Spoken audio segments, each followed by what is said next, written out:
Hello mga Lodi, totoo po, lahat ng driver na tricycle na may prangkisa, o jeep o anuman po, bus, may tulong pinansyal po galing sa gobyerno.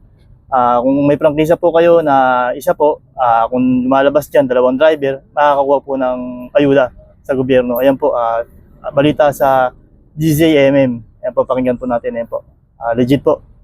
Yung may-ari ng tricycle lang pumapasada. Paano po yung ganong arrangement? Hati sila o tig-isa sila na 5. Paano Okay.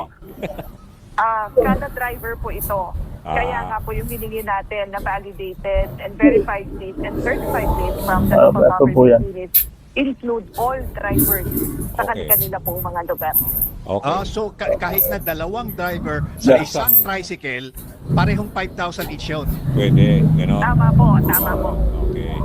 Pero po sana po, para maging stabilize sa lahat talaga, sana lahat makatulong talaga, sana dole, magtaas ka na ng sahod, sana lahat ng city ay Manila rate na, para at least makasabay ang tao sa hirap ng buhay. Ayan po mga Lodi. Po natin sa kanila. Eh syempre may mga negastar na magsasabi, teka.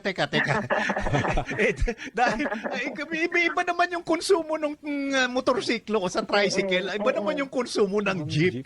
Opo, paano yun? Opo.